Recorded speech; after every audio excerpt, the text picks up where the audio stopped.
Bapak dan Ibu sekalian, jamaah sekalian, karena Muhammadiyah itu mengacunya ke Al-Quran dan hadis, maka saya ambil malam ini satu hadis saja dari Nabi Sallallahu Alaihi Wasallam di Al-Bukhari nomor hadis yang ke-10, di hadis Muslim nomor hadis yang ke-40, sanadnya tersambung pada sahabat mulia Abdullah bin Amr ibn al-As radhiyallahu taala anhuma dari Nabi Sallallahu Alaihi Wasallam qala. Saya mulai dari sini dulu. Qala Rasulullah Sallallahu Alaihi Wasallam, al-muslimu man salimal muslimuna min lisanihi wa yadihi, wal muhajiru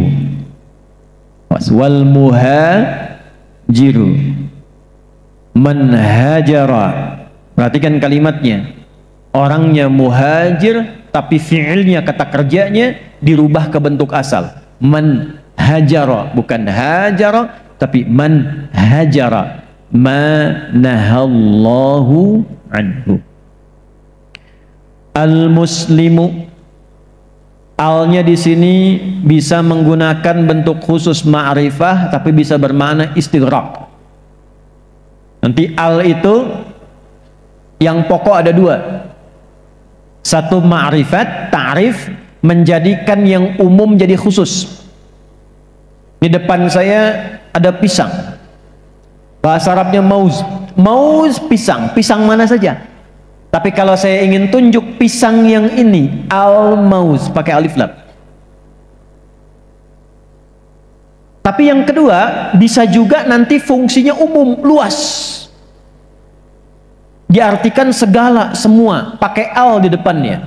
Contoh yang paling populer, tiap hari 17 kali kita ucapkan dalam sehari, alhamdulillahi rabbil alamin. Alnya disebut istighraq, mencakup semua tanpa kecuali. Segala puji, semua pujian hanya milik Allah Subhanahu wa ta'ala.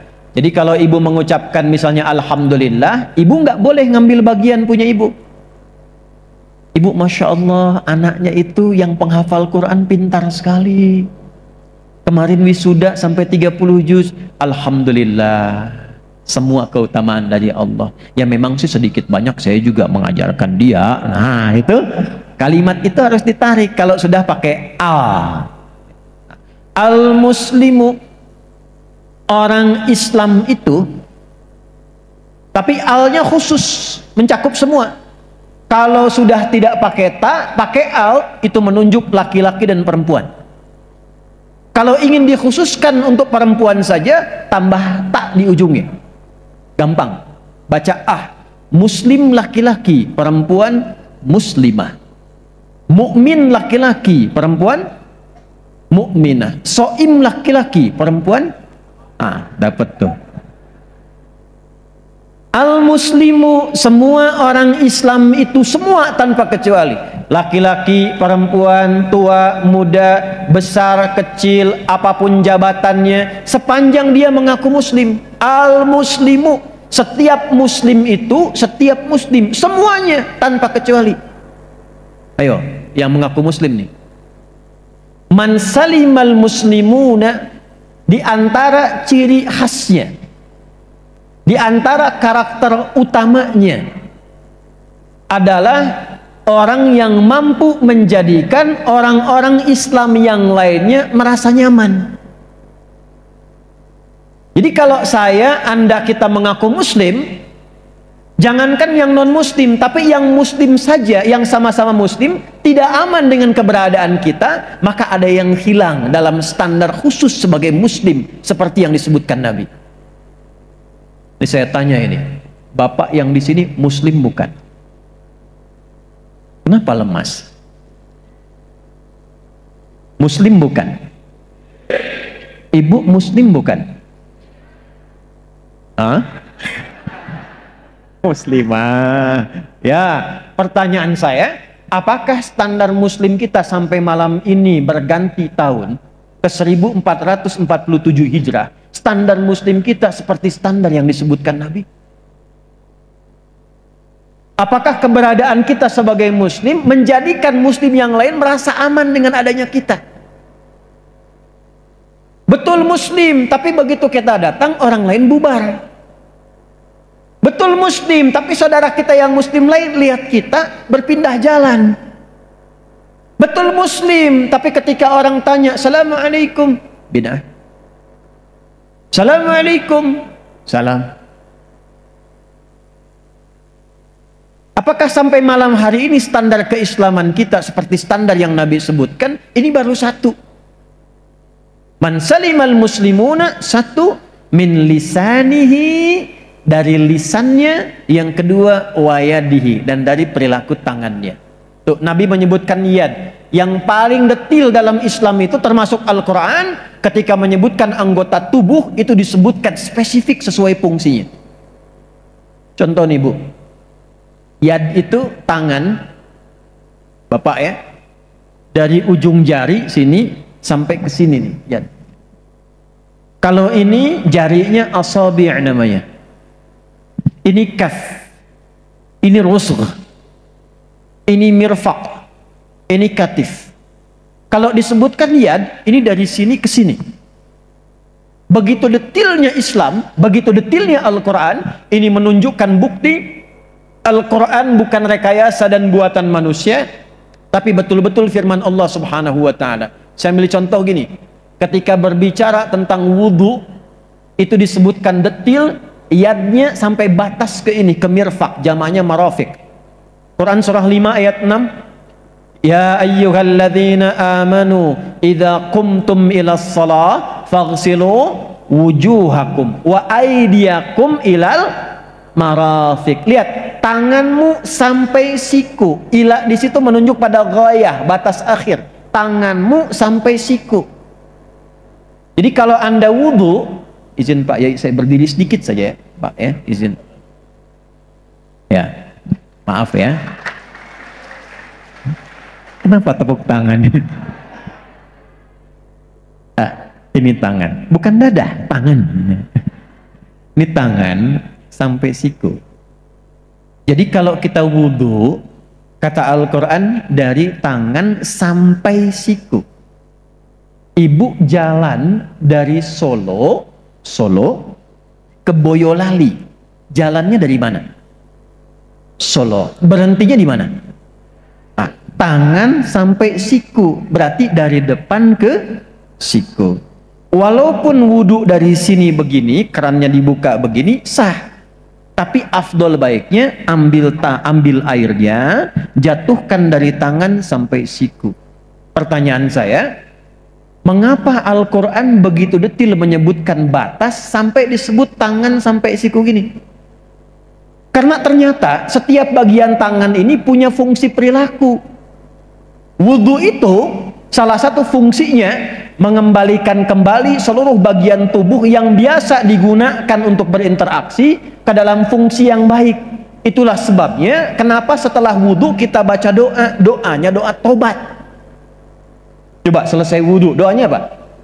Asyhadu an la ilaha illallah wa asyhadu anna Muhammadan Rasulullah. Terus Allahumma minat, apa artinya tawabin? Tobat. Yuk ngajinya pakai kitab, jangan pakai media sosial digital karena tasrifnya beda. Kalau pakai kitab tuh fa'ala yaf'ilu, fa'ala yaf'ulu, fa'ala yaf'alu. Kalau pakai digital, fasbaka yu facebooku, facebookan. Taktaka yu taktiku, tiktokan. Instagrama ya instagrimu, instagraman. Tabaya tubu, youtuban. Kalau ini tabaya tubuh taubatan, tobat itu apa? Kembali kepada jalan yang benar, mengembalikan fungsi tangan ke dalam fungsi yang benar. Untuk apa tangan diciptakan? Untuk apa lisan mulut diciptakan? Kenapa kita kumur-kumur? Apakah sekedar mengeluarkan kotoran yang di lisan? Tidak. Baca di hadis Muslim, dengan keluarnya, jatuhnya air wudhu itu, turun pula kotoran, dosa-dosa yang melekat pada fungsi organ tubuh itu. Jadi ditaubati dari ujung jari sampai ke siku ini. Ternyata apa? Yang banyak dikerjakan oleh kita selama hidup itu, ini bagian jari di sini. Makanya mulai dari sini. Ibu kalau bikin status di Instagram kan tidak begini. Kan begini ngetiknya. Kalau kita bertakbir, perhatikan. Allahu Akbar. Masuk ke Abu Daud, fayaqulu Allahu Akbar, fawadha'a kaffaihi, perhatikan, maka meletakkanlah ia telapak yang kanannya di punggung yang kiri. Disebutkan telapaknya begini. Kalau mau digenggam, genggam pergelangannya begini. Jadi saya mau katakan, tangan itu dari sini sampai ke ujung. Tapi dalam praktek fikih, detil disebutkan setiap bagian-bagiannya. Kata Nabi, identitas orang Islam yang baik itu ketika orang-orang Islam yang lain merasa aman dengan tangannya, ujung jari sampai ke sini. Yo ngaku ya sampai malam ini. Siapa yang suka bikin status dengan jarinya tentang saudaranya? Tuh.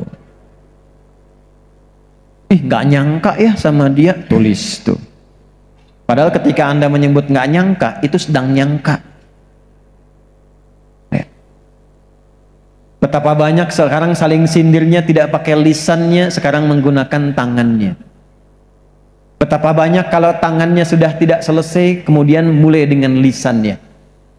Kumpul-kumpul. Ini mohon maaf saya ngadep ke sini, karena biasanya yang banyak disebutkan tentang lisan, ibu-ibu di Quran.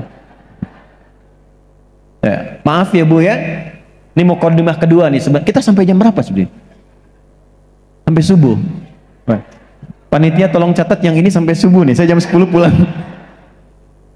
Bu, kalau laki-laki itu namanya cuma satu, mau sendirian mau banyakan.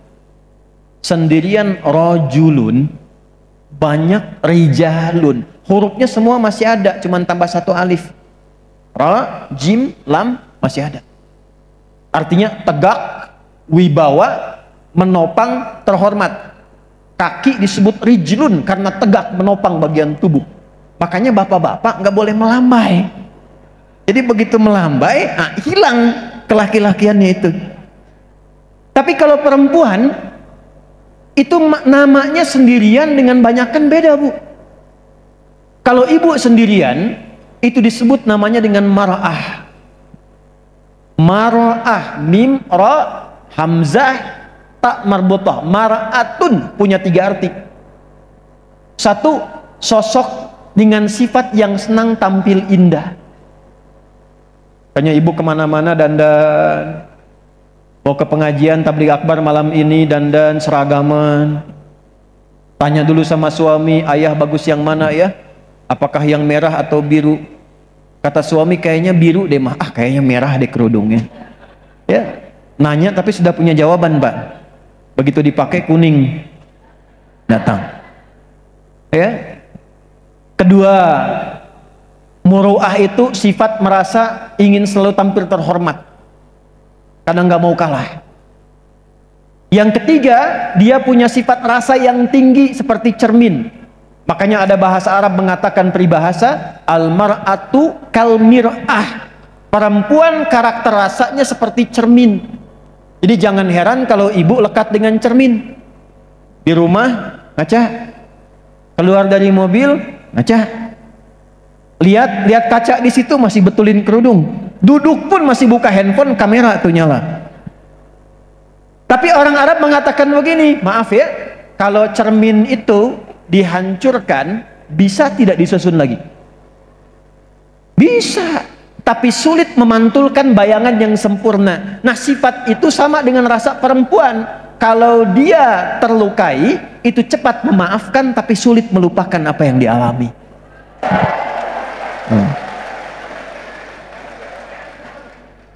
Jadi kalau bapak punya masalah di hari ini, itu persoalan 20 tahun lalu diungkit lagi. Ahli sejarah Pak. Ya. Itu kalau sendirian. Nah, apa hubungan dengan hadis tadi? Kalau kumpul dengan temannya, berubah namanya dari mar'ah jadi nisa. Apa itu nisa? Seakar dengan kata nasa. Di antara maknanya, sifat yang gemar mencurahkan apa yang dirasakan. Nanti diabadikan dengan nama suratnya, surat An-Nisa, Bu. Ayat yang ke-34. Fassalihatu qanitatun hafidhatul lil ghaibi bima hafidhallah. Ciri perempuan-perempuan yang salihah, taat kepada Allah dengan cara menaati suaminya pada yang dibenarkan Allah, dan menjaga aib suami dan rumah tangga supaya tidak terbuka keluar karena Allah sudah tutup. Pertanyaannya, kenapa dilekatkan dengan nama surat An-Nisa? Karena ibu-ibu sependiam apapun kalau ketemu temannya cerita. Judulnya pengajian, sambil nunggu ustadz kan tanya dulu, "Jeng, apa kabar?" "Baik." "Sehat?" "Sehat." "Suami bagaimana?" "Di situ masalahnya."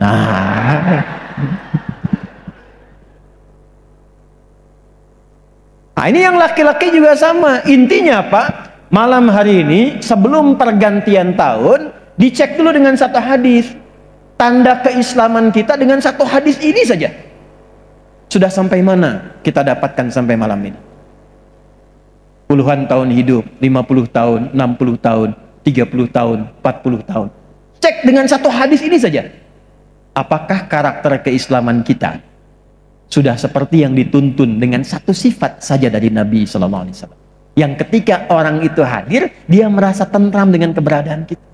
Kalau bukan dengan lisan, dengan tangannya. Kalau belum itu didapatkan satu itu saja, maka wal muhajiru, dan orang yang hijrah itu, Pak Muhajir ini, wal muhajiru. Kenapa kok tiba-tiba jadi orang hijrah?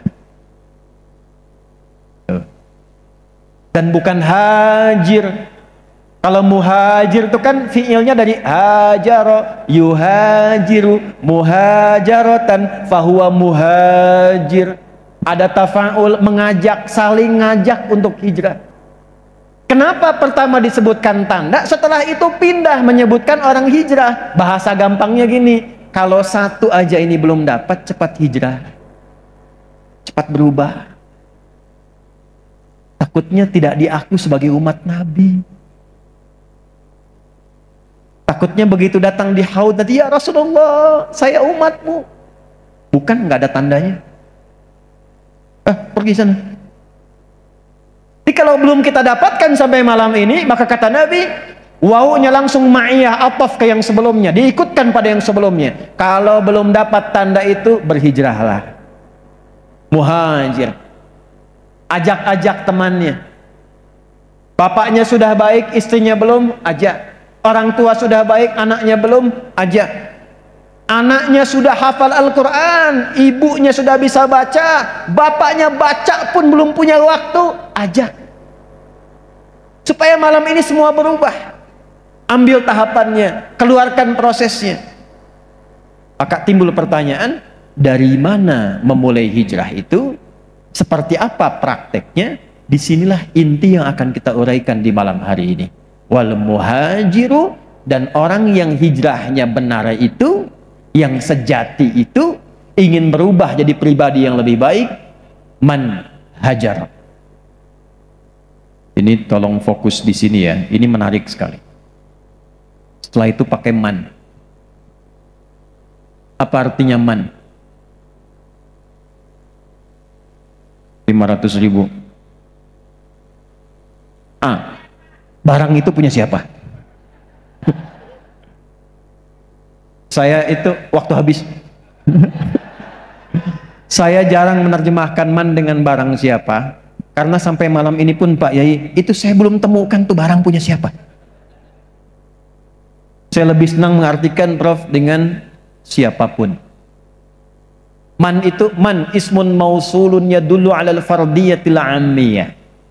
Paham? Tidak. Kata sambung konjungsi yang menyambungkan dari peristiwa sebelumnya, menunjuk pada objek, mengajak menjadi subjek. Siapapun tanpa kecuali, laki-laki, perempuan, besar, kecil, tua, muda, tapi secara personal, pribadi. Jadi kalau ibu baca ayat, bapak baca ayat, kita temukan hadis misalnya dari Nabi, kalimatnya man, itu Nabi ngajak kita langsung secara personal. Bahasa gampangnya gini, ikutkan diri kita ke situ. Hei Adi, kamu hijrah. Jadi kalau Anda baca hadis wal muhajiru, dan orang yang hijrahnya benar itu, yang sejati itu, man, tempatkan diri kita di situ. Adi, kamu ikut. Fulan, kamu ikut. Fulanah, kamu harus benar. Ngajak, Nabi ngajak kita. Nabi manggil kita. Saya mau tanya sebentar ini. Kalau bapak, ibu namanya disebut oleh Pak Ketum, Pak Haidar, senang tidak? Disebut oleh Pak Sekum, Pak Mukti, senang tidak? Disebut oleh Pak Kiai Tafsir, senang tidak? Senang. Sekarang Anda disebut, dimasukkan namanya oleh Nabi secara pribadi, kamu senang tidak? Apakah setiap yang senang itu mau mengikuti apa yang disampaikan? Insya Allah turun. Disebut senang tapi diminta jarang dikerjakan. Sekarang kata Nabi, hei, kalau ingin jadi umatku, umat Islam yang benar, ayo saling mengingatkan hijrah. Bagaimana caranya ya Nabi? Man hajara. Kalau mau hijrah, jangan banyak fikir, jangan banyak merencanakan, maka kata kerja fiilnya dibuang alifnya, dikembalikan kepada bentuk dasarnya. Dari hajara menjadi hajara. Rumus kaidahnya, ziyadatul mabna tadullu ala ziyadatil ma'na. Kalau bertambah huruf, bertambah makna. Berkurang huruf, kembali berkurang makna. Kalau ada alif, itu ada proses, ada panjang, ada perencanaan. Alifnya dibuang, cepat lakukan tanpa jeda. Kalau ingin Anda menjadi muslim yang baik, berpindah dari kebiasaan yang tidak baik, jangan banyak berpikir. Semakin banyak berpikir, kita bertempur dengan ajal, boleh jadi ajal datang lebih cepat dari apa yang kita pikirkan. Saya mau rencana baiknya besok sajalah, malam meninggal. Siapa yang tahu kapan kita meninggal? Ada yang tahu? Anda bisa duluan, saya belakangan. Bisa ditukar juga. Saya belakangan, Anda duluan. Mungkin terjadi.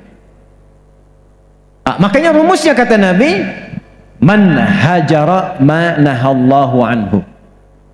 Orang yang hijrahnya benar itu, dia mencoba melihat kepribadian pada dirinya, seluruh tubuhnya dari ujung kepala sampai ujung kaki, semua apa yang kurang baik pada dirinya, perbaiki jadi baik. Dari ujung kepala. Maaf, ini mata. Apa fungsi mata? Bukan. Kalau cuma melihat, ayam melihat, elang melihat, kambing melihat. Mata elang lebih tajam daripada mata kita, tapi tidak dihisab. Mata kita karena dihisab, maka Allah melekatkan fungsi pada mata, bukan sekedar melihat. Turun Quran surah ke-24 ayat 30 untuk laki-laki, 31 untuk perempuan. Kul, katakan Muhammad, viralkan, sampaikan lil mu'minina, pada laki-laki yang punya keyakinan bahwa dia akan dihisab, yaghuddu min absarihim, gunakan imannya untuk memandang dengan matanya. Yang tidak baik menurut imannya, palingkan, memalingkan pandangan dari yang tidak baik, namanya ghaddul basar. Wa kullil mu'minati, dan katakan pada perempuan-perempuan yang yakin dia akan dihisab, yaghuddna min absarihinna, pandang yang baik-baik, tak baik menurut imannya, palingkan. Jadi fungsi mata hanya boleh melihat yang baik saja. Jadi hijrah yang benar itu coba dikoreksi selama berkehidupan. Minimal misalnya kita cek mau pindah tahun, maaf, dari awal tahun 1446 hijrah, ibu berapa kali matanya dipakai untuk melihat yang tidak baik? Antum yang bapak, baru mata. Dari mata turun ke, jangan langsung ke hati aja, ke lisan dulu. Apa fungsi lisan? Pakai hadis, man kana yu'minu billahi wal yaumil akhir falyakul khairan aw smut.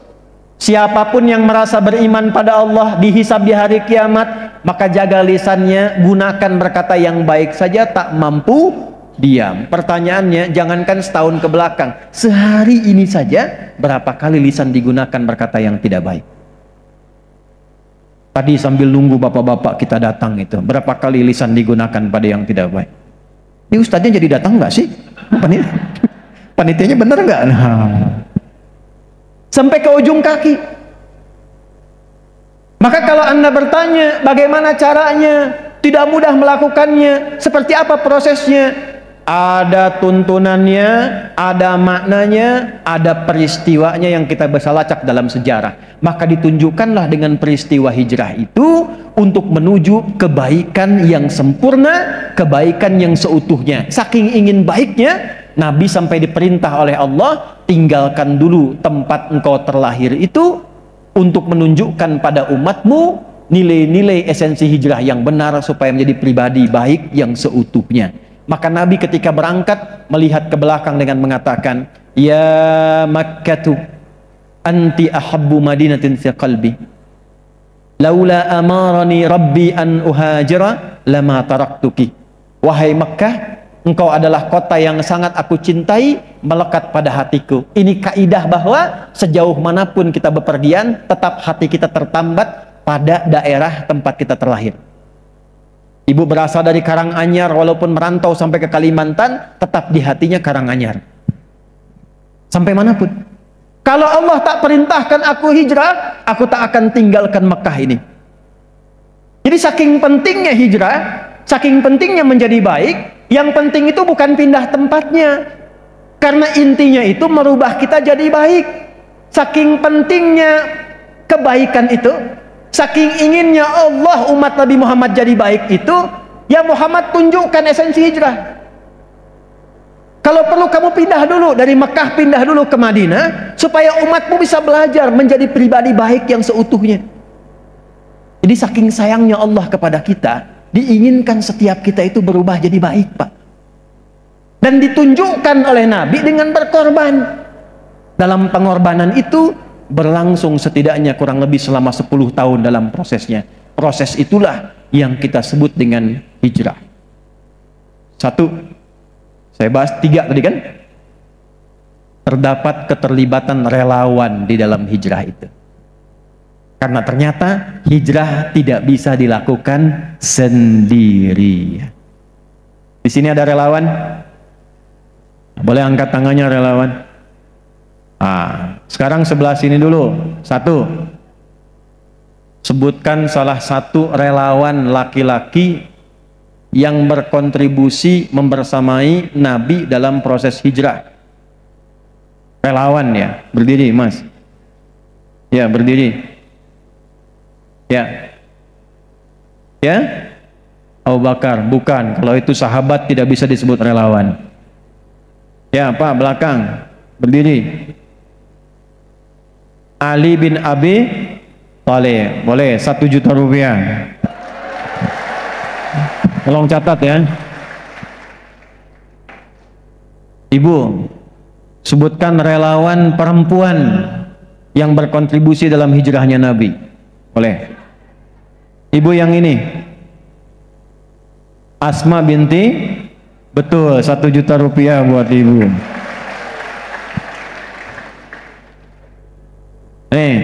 Ini serius nih. Ya, berdiri. Udah angkat tangan tadi. Berdiri, Man.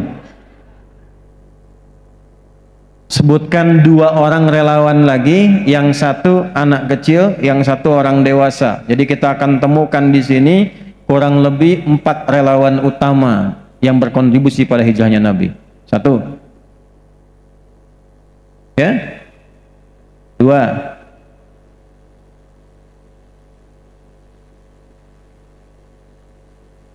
Ya, kurang tepat jawabannya. Akan duduk lagi. 1. Ya, Bu. Ya. Kurang tepat. Terakhir nih, umroh nih. Serius nih. Ya. Tadi Anda udah. Belum? Ya, Abdullah. Iya, kurang tepat. Dah, waktu habis, mau jam 10 nih. Dah, nanti aja lagi. Dah, Anda terlambat dari tadi tuh. Nggak usah di googling, nggak usah. Lihat sini. 1, Ali bin Abi Thalib sudah radhiyallahu ta'ala anhu. Yang kedua Sayyidah Asma binti Abu Bakar radhiyallahu taala anhuma sudah disebutkan tadi. Tiga, ada namanya Abdullah bin Abu Bakar As-Siddiq radhiyallahu taala anhuma. Dan yang keempat ada relawan utama namanya Amr bin Fuhairah radhiyallahu taala anhu. Ada 4 relawan yang membersamai hijrahnya Nabi. Yuk kita bahas satu-satu. Maksud saya apa? Supaya malam ini relawan laki-laki, relawan perempuan mendapatkan ilmu hijrah dari relawan hijrah yang memfasilitasi dan membersamai Nabi. Gimana cara menjadi relawan sejati yang dibimbing Nabi? Dan itu tidak cukup dengan tepuk tangan. Satu, Ali, anak muda yang luar biasa. Orang diantara pertama yang masuk Islam di kalangan remaja sampai pemuda. Tapi kenapa saya sifati dengan relawan dulu di sini?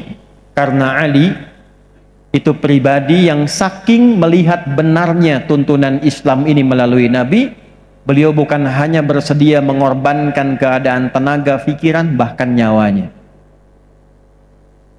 Ali, ya Rasulullah, saya dan Abu Bakar sekarang akan berangkat hijrah. Baik ya Rasulullah. Bahasa kita ya, di bahasa kutipan nih. Ya, kalau enggak saya disclaimer dari awal, ntar dipotong lagi videonya tuh. Kamu bersedia jadi relawan? Siap ya Rasulullah. Tapi pertaruhannya kematian. Siap ya Rasulullah. Tidur di tempat tidur saya. Itu yang diincar oleh 100 pasukan khusus dari Quraisy. Pasukan khusus yang disifati dalam sirah, itu binatang sekecil apapun terdeteksi. Yang diincar itu Nabi Muhammad, tempat paling utama, tempat tidurnya. Ternyata yang diminta berkamuflase, diminta untuk dalam tanda petik menyamar seperti Nabi ada tidur di situ, itu Ali yang dipilih. Mau nggak jadi relawan tidur di situ? Dan seumur-umur saya belajar sirah sampai malam ini, saya tidak pernah menemukan Ali protes kepada keputusan Nabi. Jangan saya Rasulullah, Abu Bakar aja yang tuaan dikit. Saya nggak ada. Siap ya Rasulullah. Saya tanya ini, kalau Anda relawan MTMC, kemudian ada tugas yang dibenarkan oleh syariat, datang ke tempat bencana yang pertaruhannya mungkin nyawa ada di dalamnya, apakah siap? Apakah siap? Apakah siap?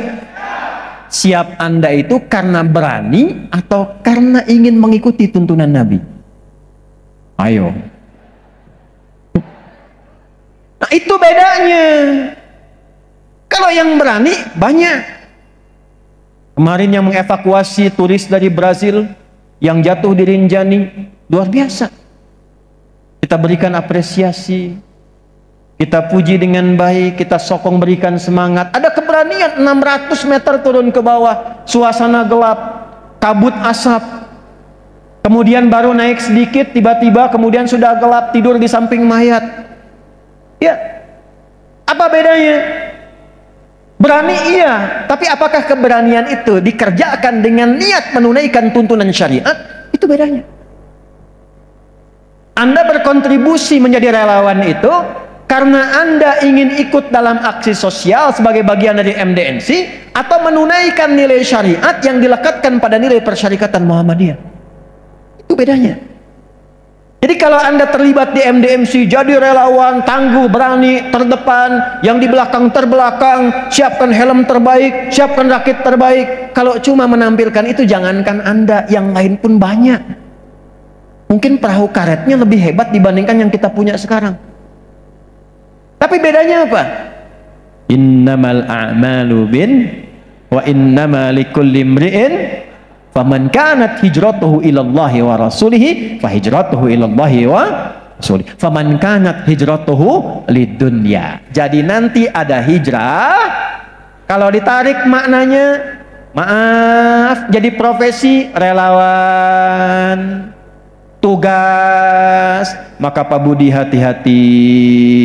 Boleh jadi nanti ada bagian tugas di MDMC yang sebagian baru niatnya masih duniawi. Ada kejadian di sini, proyek tuh, proyek. Betul kalau proyeknya dimaknai akhirat. Tapi kalau dimaknai dunia, maka Anda belum hijrah. Ali itu. Maka pelajaran pertama, kalau sudah ada kegiatan yang disiapkan, sudah ada rantai komando yang disusun, maka disiplin. Tugas siap, petakan siap, komando siap. Jelas? Dua, Nabi bergerak, jalannya memutar. Kemudian Nabi istirahat dulu dalam satu bukit, dalam sebuah gua. Namanya apa? Tuh, nah kalau tidak ada hadiahnya cepat jawabannya. Pertanyaan saya, yang mengantarkan makanannya siapa? Kan tinggalnya itu tidak sebentar. Yang menyiapkan makanannya siapa? Sayyidah Asma binti Abu Bakar. Diantarkan kemudian oleh Abdullah bin Abu Bakar. Kadang beliau bawa sendiri sampai ke pertengahan. Tiba-tiba, Bu, maaf, di tengah-tengah itu makanan itu tidak sepenuhnya bisa diikat dengan baik. Itu sampai merobek bagian kainnya. Satu jadikan sabuk untuk bajunya, satu lagi untuk ikat bekal makanannya untuk Nabi dan ayahnya. Maka disebutlah dalam sejarah dengan Dzatun Nitaqain, seorang perempuan yang punya dua sabuk istimewa dan diistimewakan oleh Nabi SAW. Siapa yang sudah pernah lihat Gua Thur, langsung ke tempatnya? Belum. Jarak dari rumah Nabi ke situ kurang lebih 6 kilo. Tingginya ke atas kurang lebih 1000 meter. Jadi Anda kalau cuma menyebut Asma binti Abu Bakar, nggak pernah lihat tempatnya, nggak kerasa bagaimana perjuangannya. Saya ke Gua Hira aja, Pak. Ini izin nih, Prof. Ya, Prof. Hanif di Madiun nanti, ya, Prof. Harun di UMS. Mungkin nanti sedikit dikoreksi nih pelajaran-pelajaran sejarah kita. Karena sering kalau ditanya cuma menyebutkan tempat, tapi tidak pernah tergambar di mana tempat itu. Sekarang ada AI. Nabi menerima wahyu di Gua Hira. Saya pernah naik, Bu, sampai ke atas. Dari rumah Nabi yang sekarang jadi perpustakaan ke Bukit Cahaya Jabal Nur itu kurang lebih 6 kilo. Dari bawah naik lagi 700 meter ke atas. Sampai atas turun sedikit ke bawah, agak curam. Jadi tidak mudah menerima wahyu itu. Jarak dari rumah Nabi ke titik gunung Jabal Cahaya itu, Jabal Nur, itu melewati 5 bukit lagi. Jadi Rasulullah itu naik satu bukit turun, naik satu bukit turun lagi, 5 bukit baru sampai Jabal Nur. Naik ke atas 700 meter, turun sedikit baru sampai Gua Hira. Demi dapat wahyu membimbing kita. Sayyidah Asma, Bu, jalannya kemana? Ibu tahu nggak rumahnya Abu Bakar itu di mana posisinya? Kalau yang sudah pernah berangkat haji atau umrah, saya berdoa, yang belum mudah-mudahan disegerakan ya. Tidak cukup dengan amin, nabung tuh ya, aja sekarang tuh. Ini ada Grand Zamzam, bayangkan saja. Yang ini Safa, Istana Raja, sebelah kiri dari sana, kalau sini kanan, kiri dari sana, Zamzam, ada jalan lorong, ada Hotel Hilton yang lama. Yang batu batanya warna krem kurang lebih. Itu kalau Anda lurus naik sedikit tangga ada musola, itulah kediamannya sahabat Abu Bakar As-Siddiq dulu. Di situ lewat bukit lagi. Jadi Sayyidah Asma itu bawa makanannya, Bu, naik turun bukit. Kemudian mau lepas itu bekalnya karena nggak ada penutup, sobek bagian bajunya saking cekatannya, diikat, yang sisanya jadikan sabuk, naik turun, naik turun, naik turun. Bekerja sama dengan adiknya Abdullah. Pertama, ibu kalau sudah mau jadi relawan, sudah harus siap berkorban dan punya sifat cekatan. Karena tidak mudah. Jadi kalau ibu masuk jadi relawan MDMC, ikut Jambore Nasional, bukan sekedar ikut, duduk, bikin yel-yel, teriak-teriak, hore, keluar, tidak. Ketika Anda sudah menetapkan jadi relawan, artinya Anda siap menghadapi tantangan yang tidak biasa, karena Anda adalah perempuan-perempuan muslimah yang ditakdirkan menjadi pribadi yang luar biasa.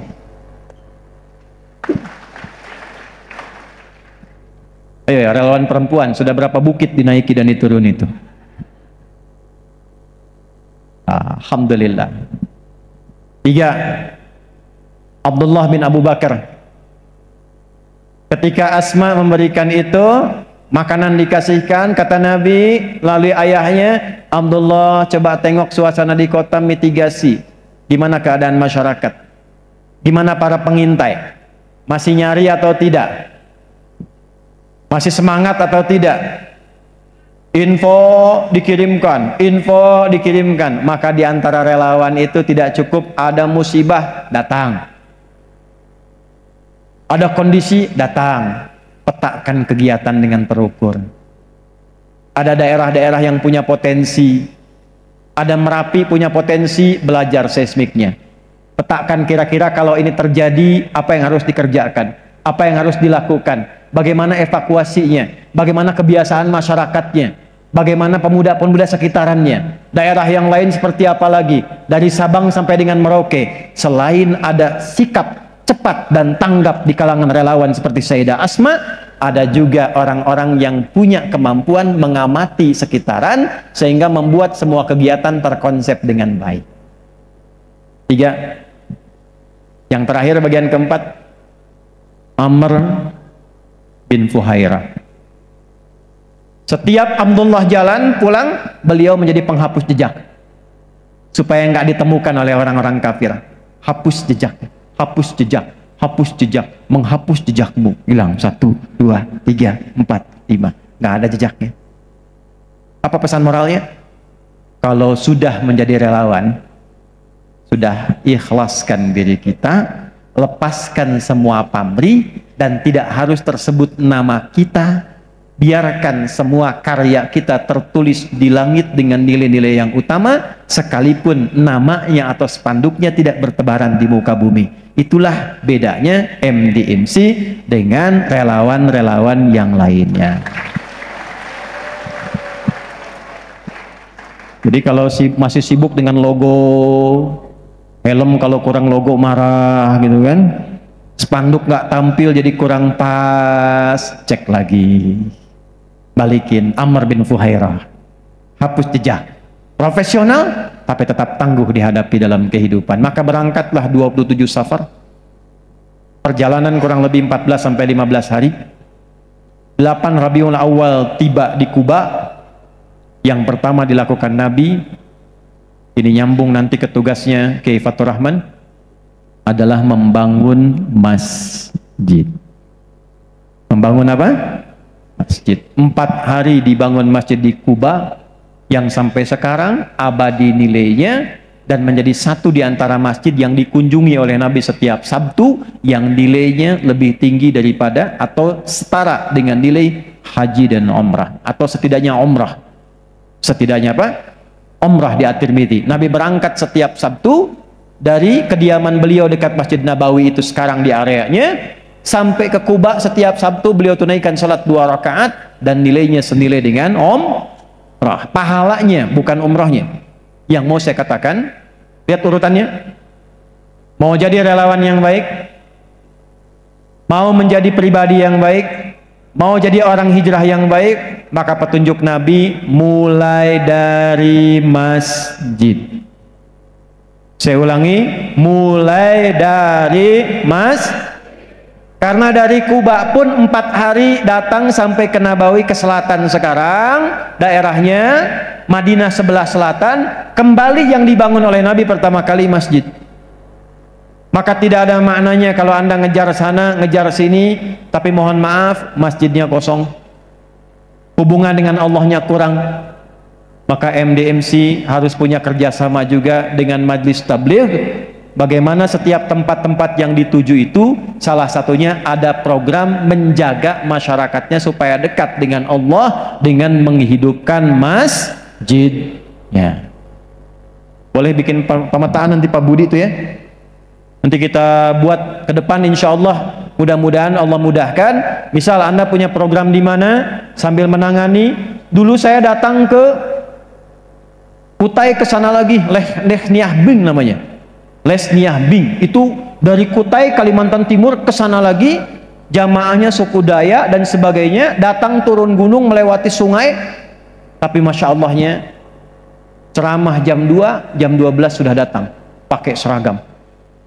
Dan mereka bikin bekal sendiri. Jadi Prof itu Pak Kiai, ada yang punya telur siapkan telur, yang punya ayam siapkan ayam. Di tengah-tengah saat akan dimakan ditukar, diacak. Jadi yang punya ayam belum tentu makan ayam. Bisa kebagian produk telur dari kawannya. Tapi yang hebat, mereka datang 2 jam sebelum ceramah dimulai, suku-suku gunung dari sungai, pakai seragam yang bagus, hanya ingin mengenal Allah dan Rasulnya. Ketika kita bangunkan masjid dengan izin Allah di dalamnya, bertambah gembiranya, senang, terawat, dan menjadi cahaya yang bersinar di sekitarannya. Yang mewakafkan, bahkan dari kalangan tetangga yang Kristen, mewakafkan tanah untuk masjid di situ. Sampai sekarang jadi pusat.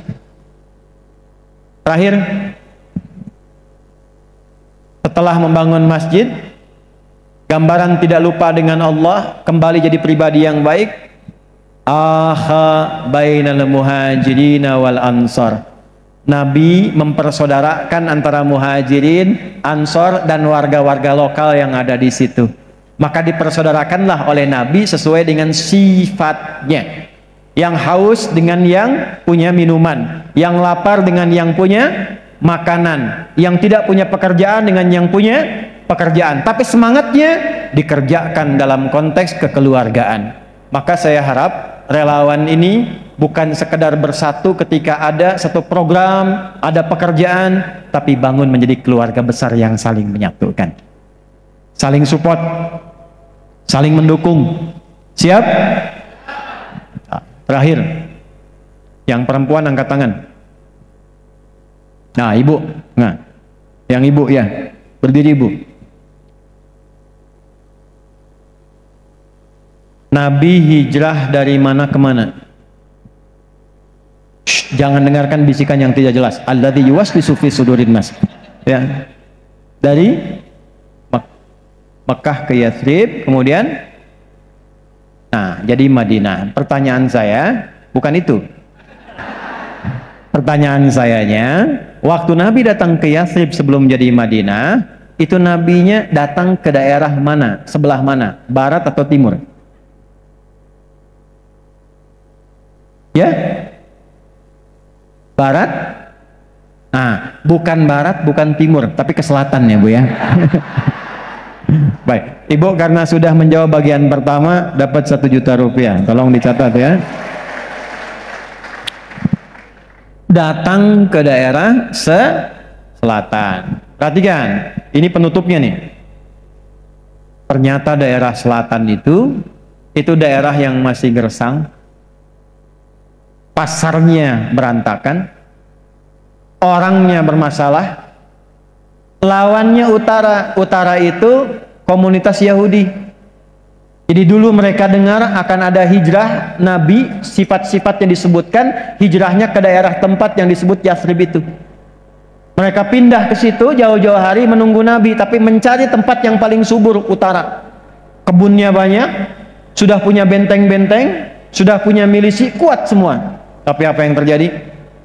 Selatan ini, kalau dengan hijrahnya benar, semangatnya benar, dekat dengan Allah, masjidnya terpelihara, dibangun dengan dasar kekeluargaan, ternyata yang selatan tumbuh menjadi suasana kota yang mencerahkan dan berkemajuan, kemudian pasarnya hidup, orang-orangnya hebat, kemudian jadi rukun, dan sampai sekarang mengalahkan bagian utara yang gersang, banyak tempat sampah di dalamnya, benteng-benteng tidak terawat, dan hilang seketika. Dalam bahasa Arab, suasana kota yang mencerahkan dan berkemajuan namanya Al-Madinah Al-Munawwarah. Tugas MTMC sekarang ini dengan Jambore Nasional ini, relawan Muhammadiyah Aisyah, bagaimana menjadikan setiap tempat yang Anda pijak dengan tugas mulia itu menjadi Al-Madinah Al-Munawwarah.